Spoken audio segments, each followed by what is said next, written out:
안녕하세요. 저는 귀여운 아들을 키우는 30대 워킹맘입니다. 제가 오늘 이 사연을 쓰게 된 건 평생을 남편과 자식 뒷바라지하며 살아오신 저희 시어머니에 대해 말씀드리고 싶어서랍니다. 제가 일하는 동안 어린 손주를 돌봐주시며 항상 자식 잘 되기만 바라던 마음 따뜻한 분이셨죠. 그런 시어머니에게 작년에 청천벽력 같은 일이 일어났습니다. 30년을 함께한 반여자에게 배신당하고 하루아침에 모든 걸 잃을 뻔한 시어머니. 하지만 그 위기를 지혜롭게 극복하시는 모습을 보면서 저는 여자의 인생 이막이란 게 무엇인지 배웠습니다. 황혼이혼이 늘어나고 있는 요즘 저희 시어머니의 이야기가 누구에게는 위로를, 누군가에게는 경각심을 드렸으면 하는 마음에 이렇게 사연을 보내게 됐습니다. 무엇보다 며느리로서, 한 여자로서 시어머니가 겪으신 그 아픔과 용기를 많은 분들께 전해드리고 싶었어요. 자, 그럼 지금부터 저희 가족에게 일어난 믿기 힘든 이야기 들려드릴게요. 저희는 정말 평범하고 화목한 가족이었어요. 남편과 저는 아들 준서를 키우며 알콩달콩 살아가고 있었죠. 맞벌이 부부라 항상 바쁘긴 했지만 그래도 서로 의지하며 행복한 나날을 보내고 있었습니다.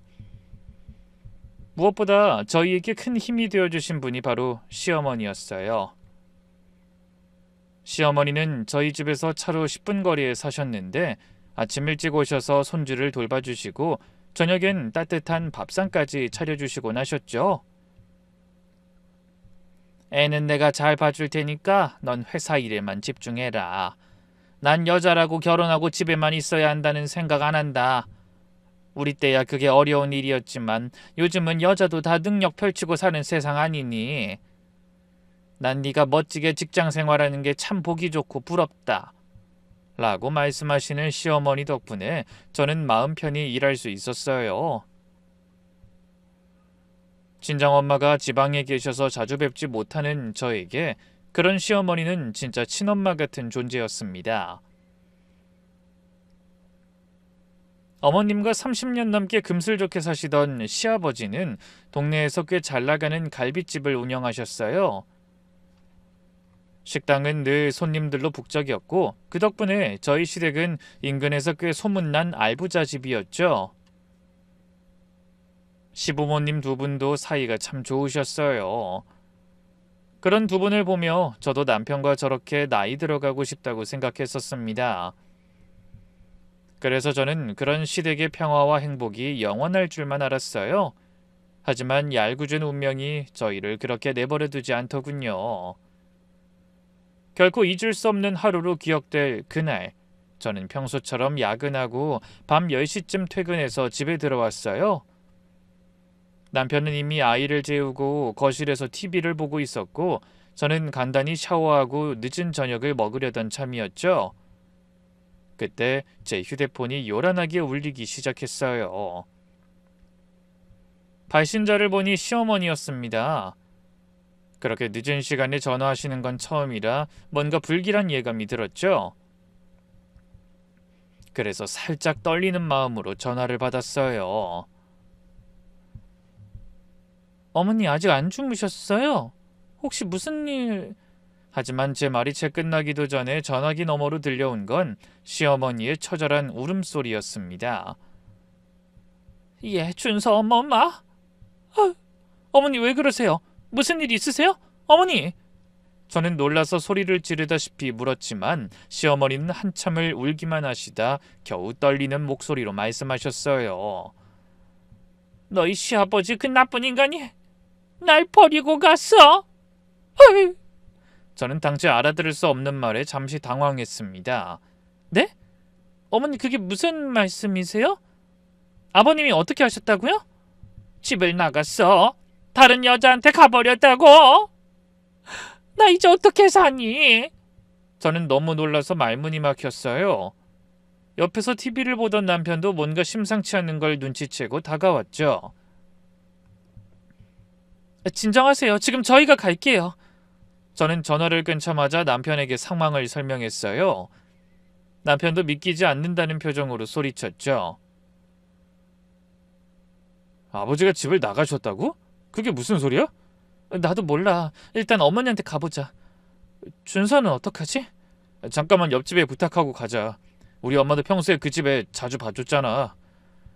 그래서 저흰 급히 옆집에 아이를 잠시 맡기고 시댁으로 향했어요. 차 안에서 남편과 저는 아무 말도 하지 못했습니다. 도대체 무슨 일이 일어난 건지, 평소에 그렇게 다정하셨던 시아버지가 왜 갑자기 집을 나가셨다는 건지 이해할 수가 없었죠. 잠시 후 시댁에 도착해 현관문을 열고 들어가니 어두운 거실 한 구석에 시어머니가 무릎을 끌어안고 웅크리고 계셨습니다. 불도 켜지 않은 채 어둠 속에서 흐느끼고 계시는 시어머니의 모습이 너무 안쓰러워서 가슴이 미어지는 것 같았어요. 어머니, 제가 다가가서 시어머니를 끌어안자 어머니는 제 품에서 더 크게 우셨습니다. 준서 어머마, 그 나쁜 인간이 30년을 넘게 산 나한테 어떻게 이럴 수가 있니? 이럴 수가... 남편이 불을 켜고 시어머니께 물 한 잔을 가져다 드렸어요. 조금 진정하신 시어머니는 떨리는 목소리로 그날 있었던 일을 말씀해 주셨죠. 오늘 오후에 갑자기 너희 시아버지가 들어와선 짐을 싸더라고. 내가 무슨 일이냐고 물으니까 대뜸 그러는 거야. 자기 이제 이 집 떠난다고. 당연히 처음에 무슨 장난인 줄 알았지. 근데... 시어머니는 또다시 눈물을 쏟으셨어요. 근데 진짜로 옷가지며 중요한 서류들을 다 챙기더라고. 내가 붙잡고 왜 이러냐고, 무슨 일 있으면 얘기하자고 했는데 그때 그 인간이 하는 말이... 저는 침을 꿀꺽 삼키며 물었습니다. 뭐라고 하셨는데요, 어머니? 같이 살고 싶은 여자가 생겼다면서 이제 자기 인생에서 빠지란다. 그 여자가 누구냐고 물으니까 식당에서 일하는 종업원이래. 그 여자가 자기를 나보다 더 이해해주고 사랑해준다나? 그 긴 세월 같이 산 나는 뭐가 되는 거니? 그제야 저희는 상황을 파악할 수 있었어요. 시아버지가 식당 종업원과 바람이 나서 집을 나가신 거였죠. 남편의 얼굴이 불그락불그락 변했어요. 아버지 진짜 미친 거 아니야? 도저히 믿을 수가 없어요. 엄마, 그 종업원이란 여자가 누구예요? 몇 살이나 되는 여잔데? 나도 몇 번 못 봤어. 몇 달 전에 새로 들어온 여자거든. 한 30 정도 됐을 거야. 내가 식당에 잘 안 가니까 몰랐지. 생각해보니 그러느라 날 그렇게 식당에 못 나가게 한 거야.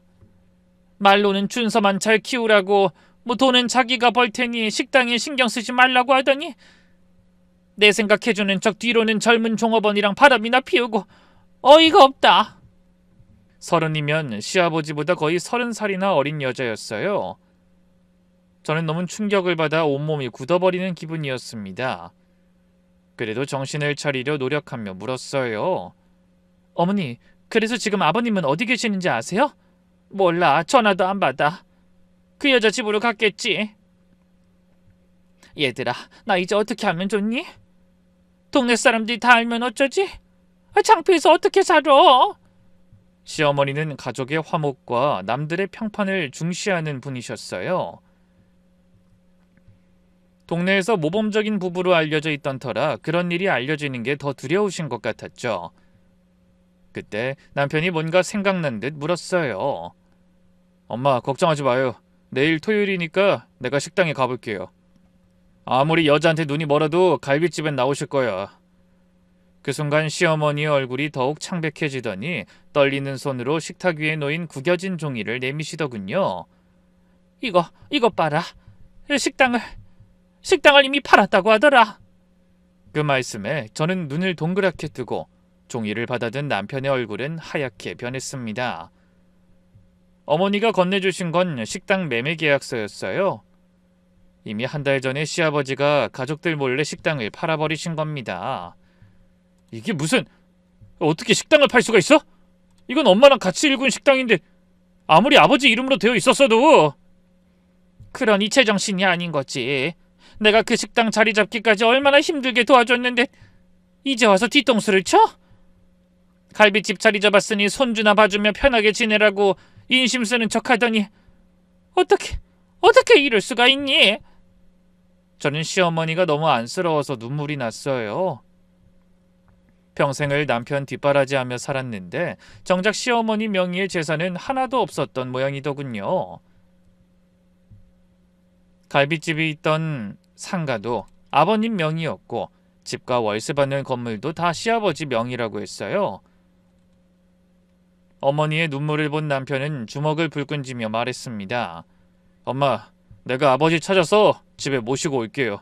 걱정하지 말아요. 그래도 자식 전환 받으시겠지. 하지만 어머니는 절망적인 표정으로 고개를 저으셨어요. 아니야, 안 될 거야. 그 인간이 이미 마음이 떠났어. 억지로 데려와도 소용없을 거야. 아마 또 나가겠지. 내가 너희 아버지를 몰라? 30년 넘게 한 입을 덮고 살았어. 한번 마음 먹으면 잘 바뀌지 않는 사람이다. 시어머니는 체념한 듯 한숨만 쉬셨습니다. 긴 세월 함께 울고 웃던 남편에 대한 배신감과 상실감에 시어머니는 완전히 무너져 버리신 것 같았어요. 그날 저는 시어머니를 설득해 저희 집으로 모셔봤습니다. 혼자 계시기엔 어머니의 상태가 너무 불안정해 보였거든요.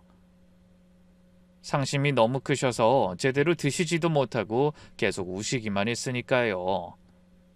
어머니, 당분간 저희 집에 계세요. 어차피 준서 봐주시느라 왔다 갔다 하셨잖아요.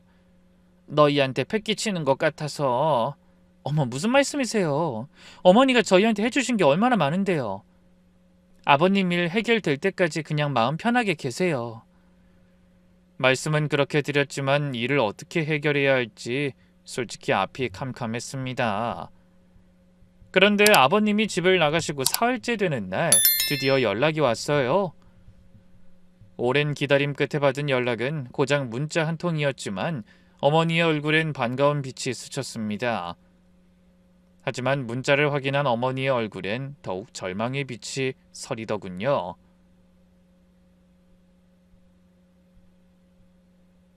이혼하자. 나도 이제 내 인생 살고 싶다. 미안하다. 그 차가운 문자 한 통에 시어머니는 완전히 무너져 버리셨어요.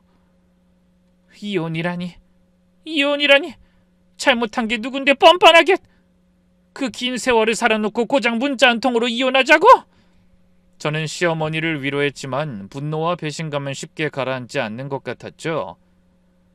곁에서 이 모습을 지켜보던 남편도 화가 나서 이를 갈았어요. 그래요, 엄마. 이혼이라니 말도 안 돼. 누구 좋으라고? 내가 어떻게든 아버지 찾아서 마음 돌리게 해볼게요. 근데 시어머니의 반응이 뜻밖이었어요. 갑자기 단호한 태도로 이렇게 말씀하셨거든요. 안 돼. 그 인간한테 가지 마. 구걸하는 것처럼 보이고 싶지 않아. 그래, 뭐 이혼하자고? 좋아. 하지만 그냥은 안 돼. 내가 받을 건 다 받아야지. 뭐라고요? 엄마, 그럼 정말 이혼하시겠다는 말씀이에요? 못할 게 뭐 있냐. 평생 자기 뒷바라지한 날 이렇게 헌신짝 취급하는 인간 나도 꼴 보기 싫다. 지가 울고불고 매달려도 내가 싫어. 시어머니의 눈빛이 갑자기 날카로워지셨어요. 슬픔과 분노가 뒤섞인 그 눈빛에선 전에는 한 번도 보지 못한 어머니의 강한 의지를 느낄 수 있었죠. 그런데 일주일 후 시아버지가 먼저 이혼 서류를 보내왔어요. 거기엔 재산 분할 제한도 포함돼 있었죠. 집은 시어머니에게, 건물은 시아버지가 갖겠다는 내용이었습니다. 남편은 서류를 보며 화를 냈어요. 이게 말이 돼? 건물이 집보다 훨씬 비싼데. 시어머니도 이를 악물고 말씀하셨습니다. 그래, 그렇게는 안 되지. 나야 이혼 안 해주면 그만인데 일단 거절하고 아파트를 너희 아버지한테 주고 건물을 내가 받는 걸로 다시 얘기해봐야겠다. 그래서 저희는 그런 협상안을 들고 시아버지와 대면했어요. 남편이 끈질기게 연락한 끝에 어렵게 집 나간 아버님과 만나게 된 거죠. 아버지, 어떻게 이럴 수가 있어요? 바람나 집 나간 건 아버지잖아요. 엄만 집 하나 받곤 절대 이혼 못하신다는 입장이니까 건물을 엄마한테 주시든 그 여자랑 불륜으로 계속 사시든 알아서 하시래요. 하지만 아버님의 반응이 의외였어요. 펄쩍 뛰며 안 된다고 하실 줄 알았는데 그게 아니더라고요. 그래, 좋은 건 알아가지고. 알았다. 그럼 건물은 너희 엄마 주고 난 아파트만 받기로 하마. 그럼 그 할망구가 이혼해준다는 거 확실하지? 아버님의 말씀에 저는 어이가 없어서 헛웃음만 나왔습니다. 솔직히 평소에 아버님은 좀 구두쇠에 가까운 분이었거든요.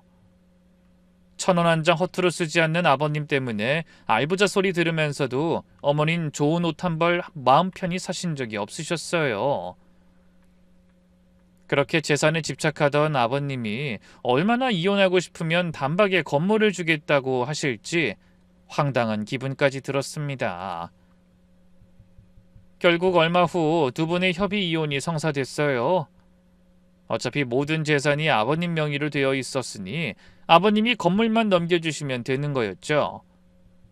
그래서 필요한 서류를 준비해 아버님과 만나기로 약속한 날 너무나 충격적인 일이 일어났습니다.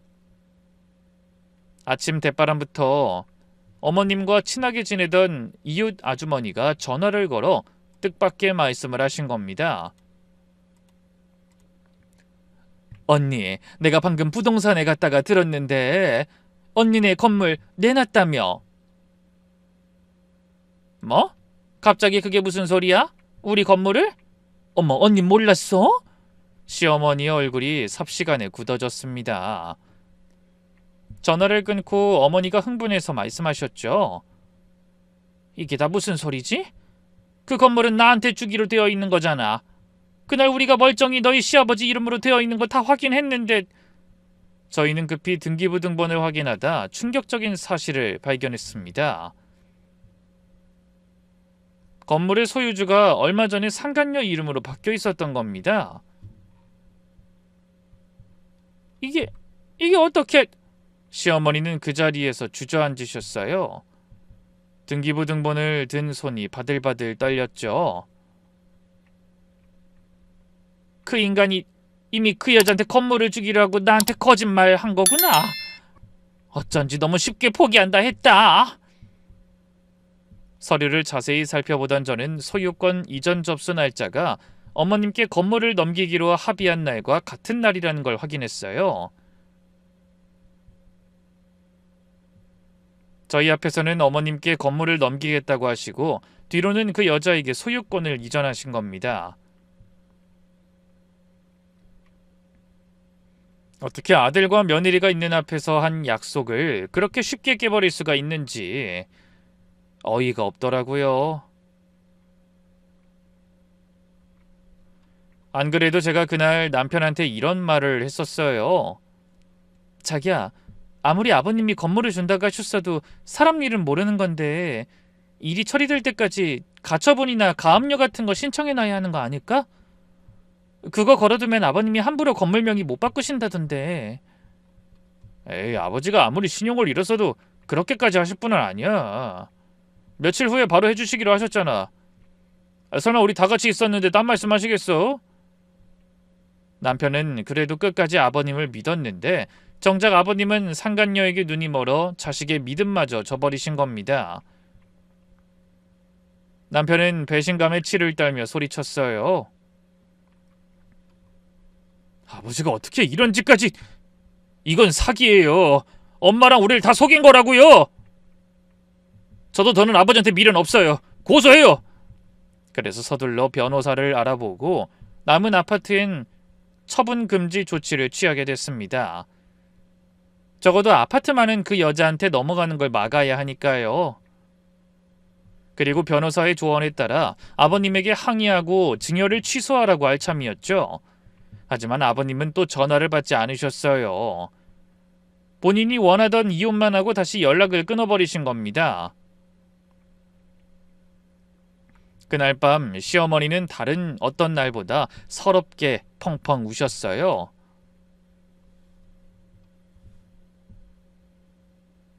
그때까지는 체면이 있어서 간신히 감정을 억누르며 지내셨는데 그런 일까지 당하고 나니 더 이상 참을 수가 없으셨나 봅니다. 내가 뭘 잘못했길래 한창 좋을 나이에 시집와서 시부모 모시고 식당 일 도와주고 아들 키우고 그렇게 가족을 위해서만 살았는데 그거에 대한 보답이 고작 이거야? 어떻게 인두껍을 쓰고 이런 짓을 해? 옆에서 남편도 분통을 터뜨렸죠. 미안해요, 엄마. 준서 엄마가 하는 말을 들어야 했는데 난 그래도 아버지가 엄마한테 마지막 예의는 지킬 거라고 생각했어요. 내가 어리석었어. 다 내 탓이에요. 그런 두 사람을 보며 저도 같이 울었습니다. 너무 억울하고 분해서 아무리 여자한테 홀려도 그렇지 어떻게 사람이 그렇게 변할 수 있는지 기가 찰 노릇이었죠.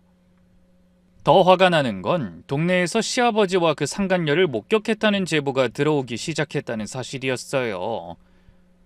그것도 시부모님이 사시던 아파트 근처 카페에서 다정하게 데이트하는 모습이 목격됐다고 하더군요. 이혼하기 전엔 혹시 들킬까봐 숨어 지내던 두 사람이 어머니가 저희 집에 계신 틈에 시댁에 들어가 살며 대놓고 동네를 활보하고 다니는 것 같았어요. 남편은 너무 흥분해서 자기 아버지에게 욕이라도 할 기세였습니다. 아니, 아버지 진짜 미친 거 아니야? 어떻게 엄마랑 같이 사시던 집에 그 여자를 끌어들일 수가 있어? 거기 아직 우리 엄마 짐도 그대로 있잖아. 저는 남편한테 신신당부했죠. 어머니한테 말씀드리지 마. 너무 충격받으실 거야. 하지만 소문은 금세 퍼졌고 결국 시어머니의 귀에도 그 몹쓸 소식이 들어가고 말았죠. 하루 종일 식사도 제대로 하지 못하고 한숨만 쉬시던 어머니가 갑자기 외출 준비를 하고 나오셨더라고요. 어머마, 나 좀 나가봐야겠다. 네? 식사도 못 하셨는데 어딜 가시려고요? 지금 얼굴이 너무 안 좋으세요. 내가 그 인간 만나서 직접 얼굴 보고 따져봐야겠어. 이대로는 속이 터져서 도저히 그냥 못 있겠다. 전 어머니를 말렸지만 결심이 너무 확고해 보이셔서 결국 저도 같이 가기로 했죠. 잠시 후 시댁 아파트 주차장에 도착하니 정말로 시아버지 차가 있었어요.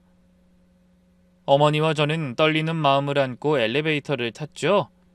근데 엘리베이터 문이 열리자마자 충격적인 장면을 목격하고 말았습니다. 시아버지와 상간녀가 찰싹부터 복도를 걸어가고 있었던 거예요. 저도 모르게 인상을 쓰게 되더군요. 여보!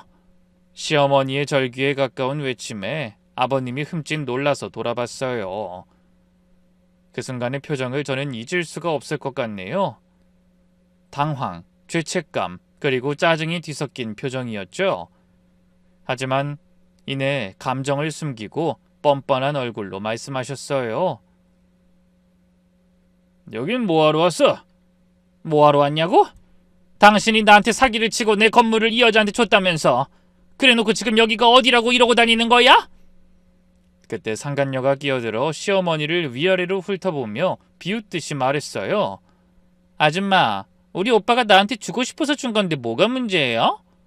그리고 난 이제 오빠 아이도 가졌다고요. 이 집에 살 자격이 충분하죠. 그 말에 시어머니의 다리가 휘청였어요. 제가 급히 어머니를 부축했습니다. 아이라니, 그게 정말이야? 어머니가 도끼 눈을 뜨고 묻자 시아버지가 상간녀를 감싸며 말씀하셨어요. 그래, 우리 영희가 내 아이 가졌어.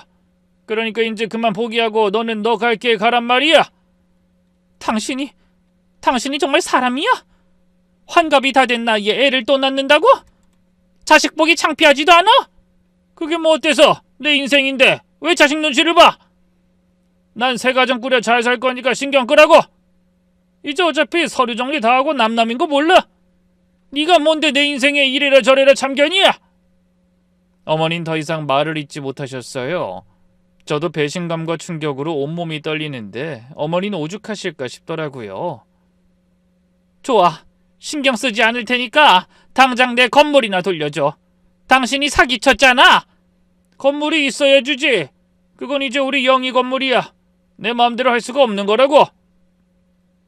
시아버지의 뻔뻔한 태도에 저도 참을 수가 없어 결국 한마디 하고 말았습니다. 아버님, 어떻게 그러실 수가 있어요? 어머니가 평생 가정을 지키려고 얼마나 고생하셨는지 아버님이 더 잘 아시잖아요. 뭐야? 네가 뭘 한다고 어른들 일어나서 오냐오냐 해줬더니 버릇없게. 저 여자 데리고 당장 돌아가. 그때 팔짱을 끼고 서서 저와 시어머니를 비웃듯이 바라보던 상간녀가 또 끼어들었어요. 맞아요. 며느리가 왜 나서요? 빨리 저 아줌마나 깨끗하게 포기하라고 해요. 추잡하게. 마음 떠난 남자 찾아와서 이게 뭐하는 짓이야? 이제 남남된 처지에. 그 말을 들은 시어머니가 상간녀에게 조용히 다가가셨어요. 순간 저는 숨을 죽이고 그 모습을 지켜봤죠. 어머니는 상간녀를 똑바로 바라보며 말씀하셨습니다. 너 꼭 벌 받을 거야. 남의 가정 망가뜨린 죄 하늘이 용서 안 할 거라고! 하! 무슨 조선시대도 아니고. 네, 제 벌은 제가 알아서 받을 테니 아줌마나 잘 사세요. 결국 저와 어머니는 아무 소득 없이 충격만 받은 채 돌아와야 했어요. 어머니는 집에도 못 들어가고 차 안에서 한참을 우셨죠. 여자가 임신을 하다니 그 나이에 애 아빠가 된다고 그렇게 좋아할 일이냐? 기가 막혀서. 어머니 너무 상심하지 마세요. 그 여자 반드시 언젠가 대가를 치르게 될 거예요. 변호사가 소송을 진행하자고 했으니까 한번 기대를 걸어봐요 우리. 그 사회행위 취소 소송이라고 했던가? 그거면 아버님이 혼자 빼돌린 재산 되찾을 수도 있다잖아요. 네, 저희는 아버님이 증여를 취소할 가능성이 없어 보이자 변호사의 도움을 받아 소송을 걸어 빼앗긴 재산을 되찾기 위한 절차에 돌입했어요. 내가 왜 그런 고생을 해야 하지? 억울해. 너무 억울해. 내 30년 세월이 이렇게 끝나다니. 저는 오열하는 어머니를 간신히 집으로 모셨지만 집에 들어서자마자 어머니가 그만 정신을 잃고 쓰러지셨습니다. 그래서 다급하게 119를 불러 응급실로 향했죠. 어머니를 진찰한 의사가 그러더군요. 혈압이 너무 높으세요. 스트레스성 쇼크 증상입니다. 입원하셔서 안정을 취하셔야 합니다. 저는 한숨을 쉬며 어머니의 입원 절차를 밟았죠. 병실에 누워 계신 어머니의 모습이 너무 안쓰러워서 저도 모르게 눈물이 났습니다. 그런데 기겁할 일은 거기서 끝이 아니었어요. 며칠 후 갈빗집에서 일하던 종업원 중 하나가 어머니의 소식을 듣고 문병을 와 이런 말을 꺼낸 겁니다. 사모님, 그 불려오랑 사장님이 결혼식 올린다는 거 들으셨어요? 그것도 호텔에서 한다나 봐요. 결혼식이라고? 그게 정말이야? 네, 그 여자가 임신했다고 정식으로 결혼하고 싶다고 했다는 거예요. 손님도 많이 불러달라고 해서 청첩장도 여기저기 돌렸다고 하던데요. 그 말을 들은 시어머니가 갑자기 침대에서 일어나려고 하셨어요.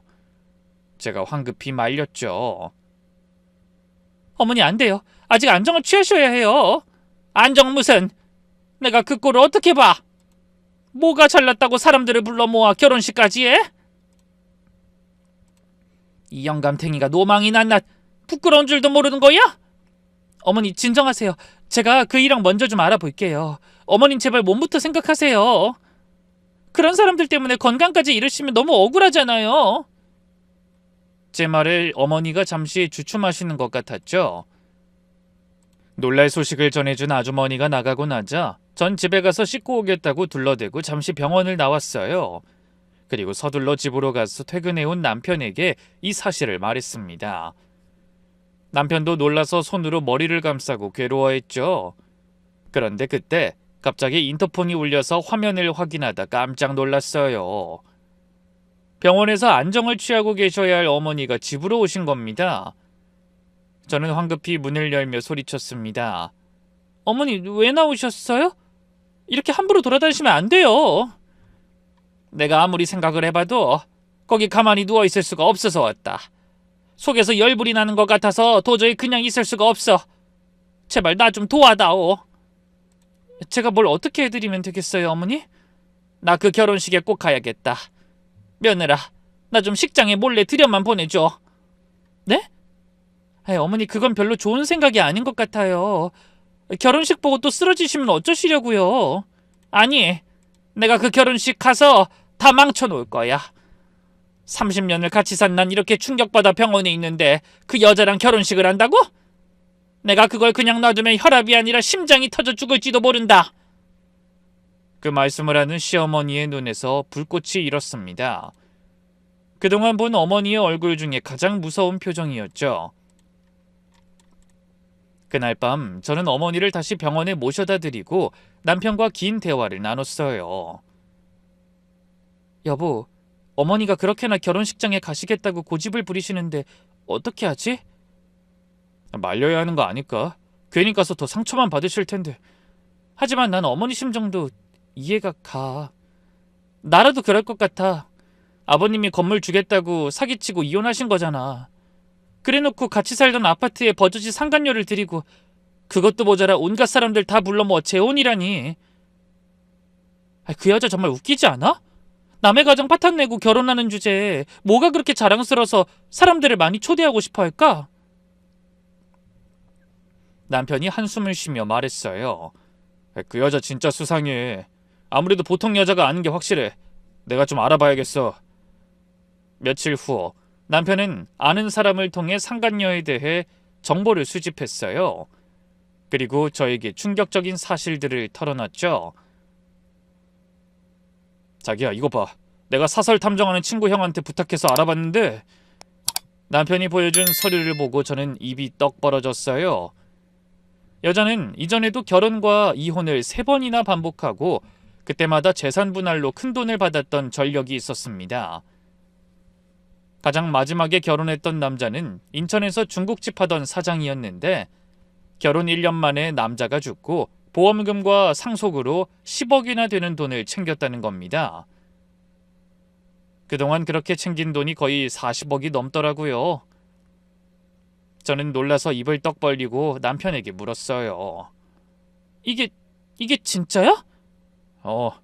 그리고 더 충격적인 건 이 여자가 매번 임신했다고 상대 남자들을 속였던 것 같아. 실제로는 한 번도 출산한 적 없고 늘 중간에 잘못됐다거나 뭐 그런 걸로 대충 넘어간 거지. 그리고 혼인신고만 한 게 이 정도지 결혼까지 못 간 것도 많았다는 것 같아. 도대체 무슨 생각으로 사는 여잔지 모르겠어. 그럼 지금 아버님한테도 거짓말하고 있는 건가? 그럴 가능성이 크지. 그리고 이것 봐. 전과 기록도 있어. 사기죄로 집행유예 받은 적도 있다니까? 저는 너무 놀라서 말이 나오지 않았어요. 그런 전문 사기꾼한테 시아버지가 속고 계신다니 손이 부들부들 떨리더라고요. 여보, 이거 아버님한테 알려야 하는 거 아니야? 당연하지. 내가 내일 아버지 만나러 다녀올게. 근데 다음날 시어머니의 상태가 급격히 나빠졌어요. 혈압이 치솟고 가슴 통증을 호소하셔서 뜬 눈으로 밤을 보내며 곁을 지켜야 했습니다. 의사는 저에게 거듭 당부했어요. 절대 안정이 필요합니다. 충격받으실 일이나 무리한 운동은 반드시 조심하셔야 해요. 하지만 시어머니는 여전히 결혼식에 가시겠다고 고집을 부리셨죠. 어머니, 지금 그런 걸 생각하실 때가 아니에요. 어머니 건강을 먼저 챙기셔야죠. 아니야, 꼭 가야 돼. 내가 죽더라도 그 인간들 얼굴에 침이라도 뱉고 죽을 거다. 그때 아버님을 만나러 간다던 남편이 연락했더라고요. 저는 잠시 복도로 나와 전화기에 대고 물었죠. 어떻게 됐어? 아버님도 놀라시지? 하지만 돌아오는 답은 실망스러웠습니다. 아니, 아버진 날 만나주지도 않아. 그 여자가 자식도 만나지 말라고 했는지 그냥 돌아가라고만 하셔. 그래서 문자 메시지로 내가 알아낸 걸 보냈는데 거짓말해 하지 말라면서 안 믿으시는 눈치야. 미치겠어. 그럼 어떻게 되는 거야? 정말 그냥 결혼식을 진행하시는 거야? 그렇겠지. 이번 주 토요일 2시래. 아버지가 문은 안 열어주면서 나한테 호텔에 와서 밥이라도 먹고 가라더라. 정말 이제 방법이 없나 봐. 저와 남편 둘 다 할 말을 잃고 한참을 조용히 말없이 있다 전화를 끊었습니다. 그리고 어떻게 손 써볼 도리도 없이 결국 아버님의 결혼식 당일이 밝았어요. 그날 아침부터 어머니는 계속 저한테 애원하셨죠. 예, 나 좀 그 결혼식장에 데려다줘. 제발, 내 소원이다. 어머니, 그럴 순 없어요. 의사가 하는 말 들으셨잖아요. 더 충격받으시면 큰일 나요, 정말. 아니야, 난 죽어도 좋으니까 그 결혼식은 꼭 가야 해. 어차피 여기 누워있으나 거기 가나 속이 터지기는 마찬가지라고. 시어머니는 정말 필사적이었습니다. 제가 계속 안 된다고 하자 병원 가운을 입은 채로 밖으로 나가겠다고 고집을 부리셨죠. 그래서 결국 저와 남편은 어머니를 결혼식장에 모시기로 하고 몇 번이나 당부드렸습니다. 어머니, 대신 약속하셔야 해요. 너무 무리하시면 안 되고 스트레스 받는 것 같으면 당장 가자고 하셔야 해요. 아셨죠? 그래, 약속하마. 시어머니는 비장한 표정으로 고개를 끄덕이셨고 저는 서둘러 준비한 선글라스와 모자, 마스크를 어머니께 건넸습니다. 어머니, 사람들이 알아보면 골치 아픈 일 생길 수도 있으니까 이거 쓰세요. 병원은 보호자 동행 아래 잠깐 외출을 허락받고 어머니와 함께 결혼식장으로 향했습니다. 운전하는 남편도 긴장이 되는지 계속 손에 땀을 닦으며 말했어요. 엄마, 제가 슬쩍 알아보니까 하객을 300명이나 예약했대요. 아버지가 지인들이랑 친척들을 전부 다 초대했나 봐요. 뭐? 300명이나? 그 인간이 아주 단단히 미쳤구나. 창피한 줄도 모르고. 그 여자가 사람 많이 불러 축하받고 싶다고 했다더니 아버지 진짜 제정신이 아닌 것 같아요. 잠시 후 결혼식을 20분 남기고 호텔에 도착했는데 이미 로비는 하객들로 북적이고 있었어요. 남편이 조심스럽게 어머니의 귓가에 대고 속삭이는 게 들렸습니다. 저기 봐요. 아버지 동창분들이세요. 고향에서도 버스 대절해서 올라오셨나 봐요. 저 나이 재혼에 사람들을 이렇게 많이 부르다니 참 뉴스에 나올 일이네요. 다들 신기해하는 것 같아요. 남편이 가리킨 곳에는 정말 시아버지 지인들이 많이 보였어요. 다들 축하한다며 웃고 떠들고 있었죠. 저희는 시어머니를 모시고 조심스럽게 웨딩홀 뒤쪽으로 이동해 자리를 잡았어요. 그런데 그때 사람들이 궁시렁거리는 소리가 들려왔습니다. 아이, 정 사장 저거 진짜 미친 인간 아니야? 저 나이에 바람나서 재혼하면서 이렇게 요란하게 결혼하는 게 맞아? 나도 너무 어이가 없어서 웃음이 나더라고. 근데 어떤 여자랑 결혼하길래 이렇게 정신 나간 짓을 하는지 한번 구경하려고 왔지. 아까 보니까 염색도 하고 새신랑이라고 화장도 했더라. 아주 젊어 보이려고 용을 써더라니까.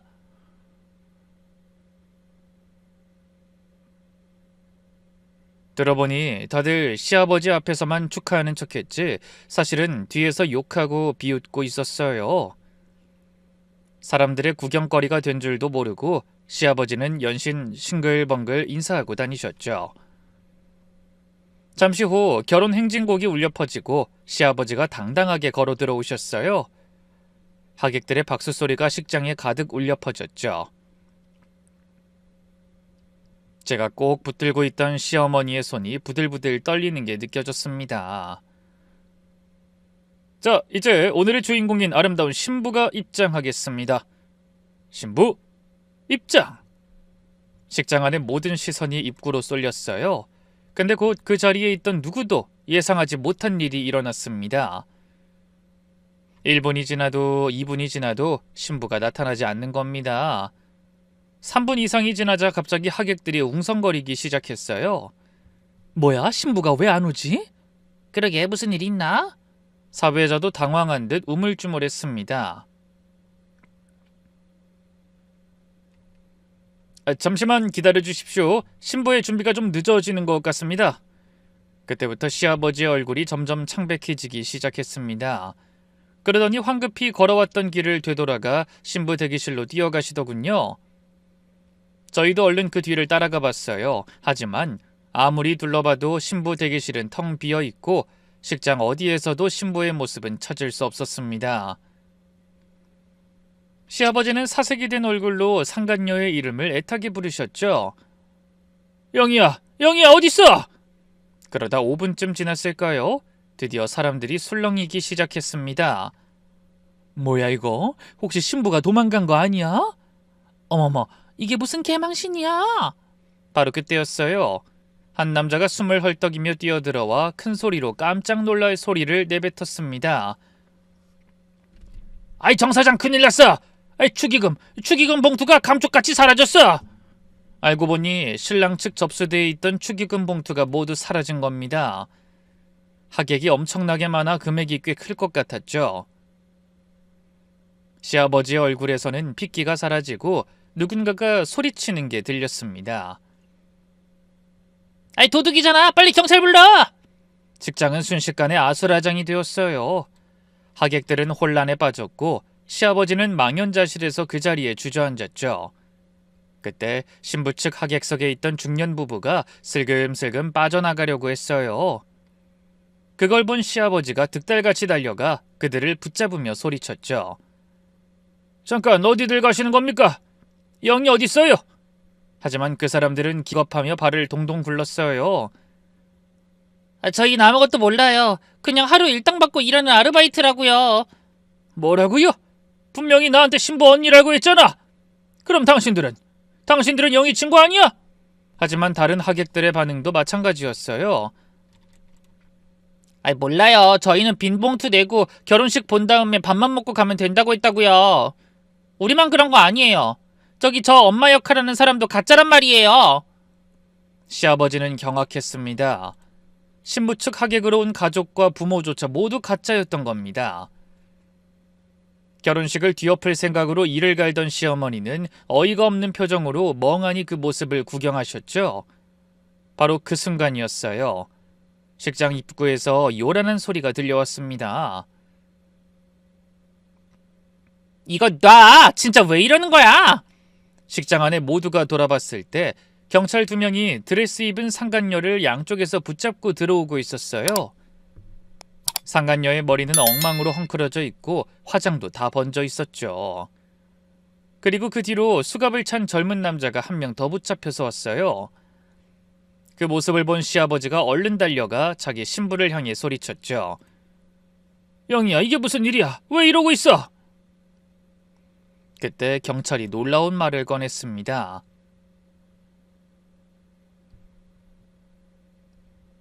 이 여자가 축의금을 가지고 도망치려다 잡혔습니다.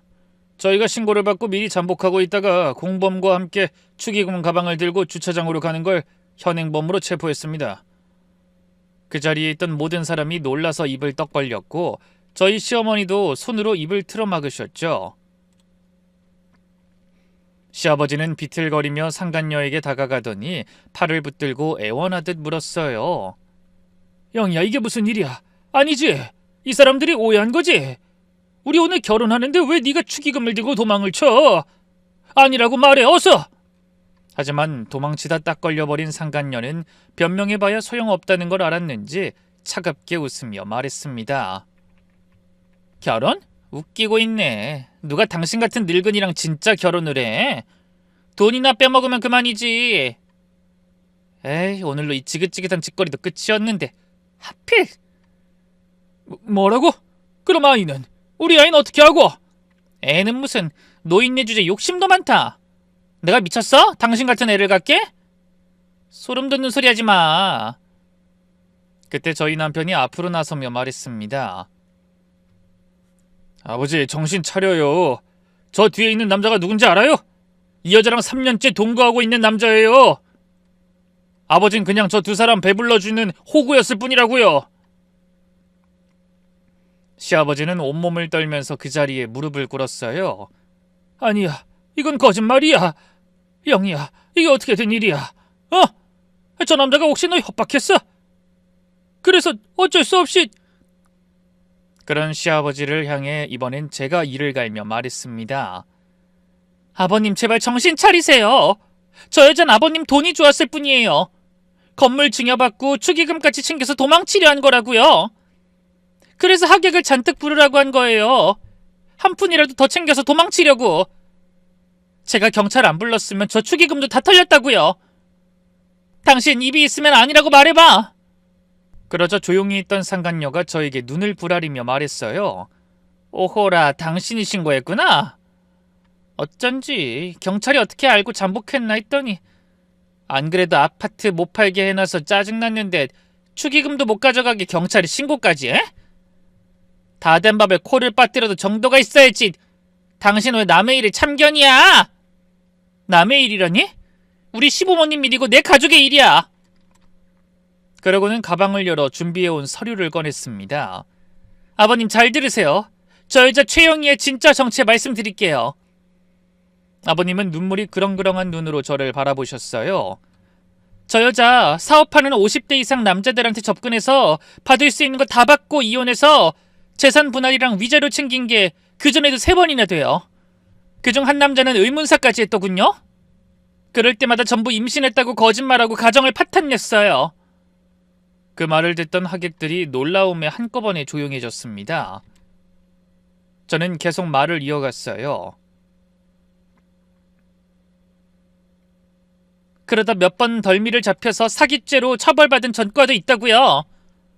시아버지가 믿을 수 없다는 표정으로 내연녀에게 고개를 돌렸습니다. 영희야, 이게 다 사실이야? 그 말에 상간녀가 입꼬리를 올리며 시아버지를 향해 한심하다는 듯 말했어요. 그걸 이제 알았어, 이 인간아? 그래서 뭐?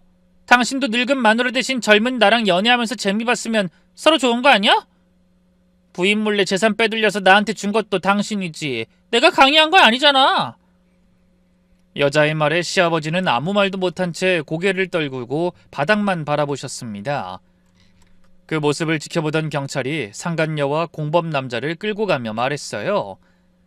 이 사람들은 사기와 절도 혐의로 구속 수사할 예정입니다. 피해자분들은 나중에 경찰서로 와서 진술해 주시길 바랍니다.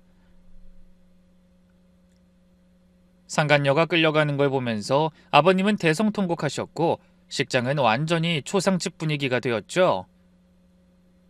하객들은 하나둘 자리를 떠났고 시아버지는 여전히 바닥에 주저앉아 울고 계셨습니다. 제가 그 모습을 바라보다 조용히 말했어요. 아버님, 이제 다 끝났어요. 경찰서로 가세요. 그리고 돌아서며 시어머니를 향해서도 말했죠. 어머니, 이제 병원으로 가요. 너무 무리하셨어요. 어머니가 고개를 끄덕이고 돌아서는데 시아버지가 울부짖는 소리가 들렸습니다. 여보, 한 번만 용서해줘. 내가 잘못했어. 하지만 시어머니는 뒤도 돌아보지 않으셨네요. 식장 밖으로 나오니 눈부신 햇살 아래 구름 한 점 없는 파란 하늘이 드러났죠. 시어머니가 깊은 한숨을 쉬며 말씀하셨어요. 며느라 고맙다. 너 아니었으면 이런 통쾌한 장면 못 볼 뻔했다. 나 10년 아니 30년 묵은 채증이 싹 내려가는 것 같아. 저 여자 뒷조사는 언제 한 거니? 준서 아빠가 했어요. 저런 일이 없었다 해도 밝히려고 했었는데 저 여자가 제 예상대로 축의금을 들고 도망치는 바람에 더 좋은 구경할 수 있게 된 거죠.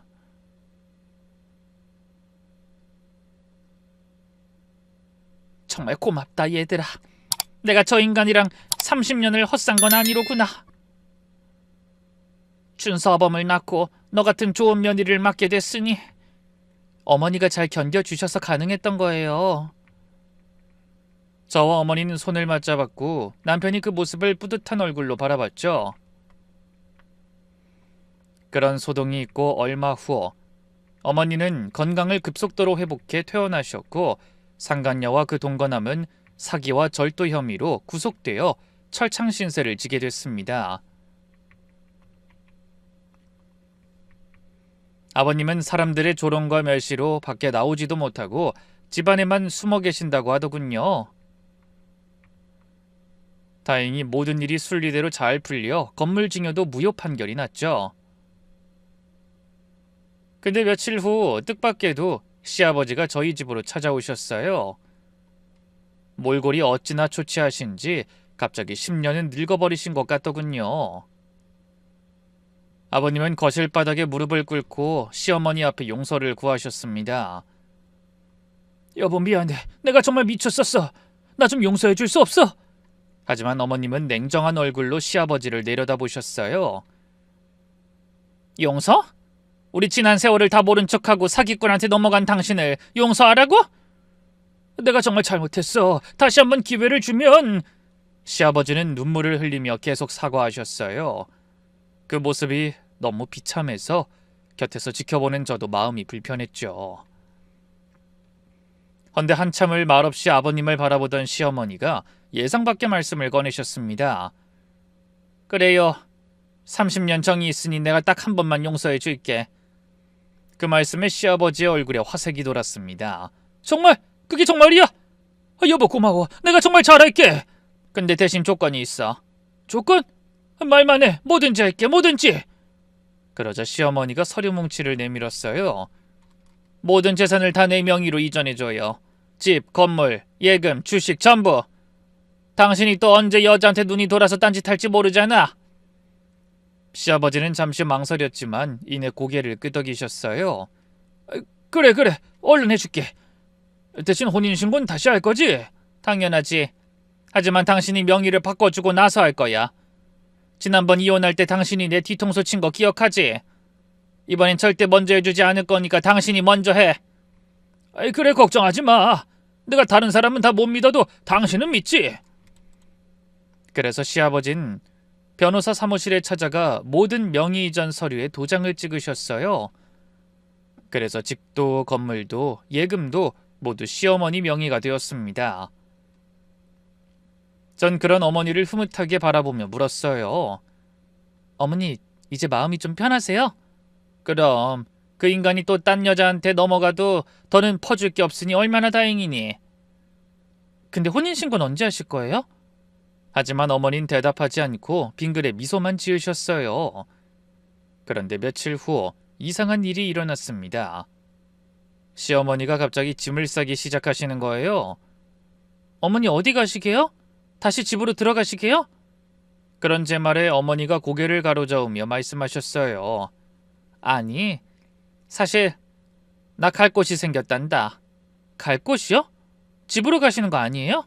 아니, 나 제주도 갈 거다. 전 깜짝 놀라서 소리쳤죠. 제주도요? 아니 갑자기 왜... 그동안 생각해봤는데 난 30년 동안 남편 뒷바라지, 시부모 봉양, 자식 키우느라 내 인생은 없었어. 이제라도 나를 위해 살고 싶어. 준서를 돌봐주지 못하게 돼서 너한텐 미안하지만 나도 이제 내 인생 살고 싶구나. 저는 놀랐지만 한편으론 시어머니의 결정을 이해할 수 있었어요. 거기 가서 어떻게 지내실 거예요? 아직은 고민 중이지만 펜션이나 카페를 해보고 싶어. 일단 당장은 좀 쉬면서 천천히 알아볼 생각이다. 이왕이면 바다가 보이는 예쁜 곳으로 하고 싶어. 나중에 준서 데리고 자주 놀러 오거라. 그럼 혼인신고는요? 아버님은 아세요? 시어머니가 고개를 저으셨어요. 당연히 모르지. 내가 알아서 나중에 알려주마. 네? 그제야 저는 시어머니가 아버님에게 당했던 그대로 복수하셨다는 걸 깨닫게 됐어요. 어머님은 처음부터 아버님과 다시 합칠 생각이 없으셨던 겁니다. 용서해주는 척 아버님이 예전에 어머니를 속이셨듯이 같은 방법으로 속이신 거죠. 늘 가족밖에 모르던 순박한 어머니가 모진 일을 겪으며 많이 달라지신 것 같아 신기하더군요. 다음날 아침 저와 남편은 시어머니를 공항까지 모셔다 드렸어요. 어머니는 한결 가벼워진 표정으로 제 손을 잡고 인사하셨습니다. 며느라 그동안 정말 고마웠어. 외롭고 힘들 때 네가 있어서 참 많은 위로가 됐다. 어머니 건강 조심하시고 자주 연락해 주세요. 혈압약 꼬박꼬박 챙겨 드시고 정기검진하는 거 잊지 마시고요. 다른 건 괜찮은데 어머니 건강이 가장 걱정이에요. 걱정하지 말아라. 너희 시아버지 그렇게 당하는 거 보고 혈압도 안정됐잖니. 다 화병이었던 거야. 제주도 가서 잘 지내면 더 건강해지겠지. 시어머니가 떠나시는 모습을 보며 저는 가슴이 먹먹했어요. 60년 가까이 살아오시면서 처음으로 자신만을 위한 선택을 하셨다는 걸 알고 있었으니까요. 며칠 후 시아버지가 저희 집에 오셨다가 어머님이 남기신 편지를 보고 노발대발 난리가 나셨습니다.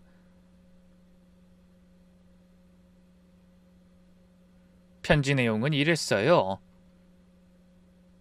당신이 나한테 말했던 것처럼 나도 내 인생 찾으러 갈 거야. 재산은 고맙게 쓸게. 당신도 건강하길 바래. 아버님은 그날 눈물을 뚝뚝 흘리며 사기당했다고 화를 내셨지만 남편은 냉정하게 한마디 했습니다. 그거 딱 몇 달 전에 엄마가 하신 말씀이네요. 그때 아버지가 뭐라고 하셨죠? 결국 아버님은 어깨를 누러뜨리고 쓸쓸하게 돌아가셨습니다. 그래도 어머님은 시아버지가 사시는 아파트는 팔지 않는다고 하셨어요. 그게 자식 낳고 함께 산 남편에 대한 마지막 배려라고 하셨죠. 하지만 아버님의 생활은 궁핍할 수밖에 없었어요. 집은 어머니 명의로 되어서 팔지도 못하고 예금도 전부 어머니가 가지고 계시니 아버님은 그야말로 땡전 한 푼 없는 알거지가 되신 겁니다. 결국 관리비 낼 돈도 없던 아버님은 갈빗집에 취직해 숯불 피우는 일을 시작하셨다고 하더군요. 여자 하나 잘못 만나 갈빗집 사장으로 떵떵거리던 분이 노년의 남의 식당에서 심부름이나 하며 살아가시게 된 겁니다. 전 그런 소식을 듣고 남편에게 말했어요. 여보, 우리가 아버님 좀 도와드려야 하는 거 아니야? 하지만 남편은 단호하더군요. 도와드리긴 뭘 도와. 자업자득이지. 엄마가 아버지 때문에 얼마나 고생하셨는데. 당신도 나 몰래 절대 도와드리면 안 돼. 알았지? 그 이후로 아버님은 약주만 드시면 후회한다며 남편에게 전화를 걸어 우는 소리를 하십니다. 반면에 시어머니는 제주도 바닷가 근처에 예쁘고 아담한 카페를 열어 매일 행복한 하루하루를 보내고 계시죠. 저는 오늘도 제주도에서 날아온 한라봉을 먹으며 앞으로도 시어머니의 새로운 인생이 쭉 행복하길 진심으로 기도합니다. 그럼 부디 여러분도 저희 어머니처럼 위기를 기회로 바꿔 현명하고 행복한 삶을 살아가시길 바라며 저는 이만 인사드리겠습니다. 부끄러운 저희 가족사에 함께해 주신 많은 분들 정말 감사합니다. 모두 겨울철 건강 조심하세요.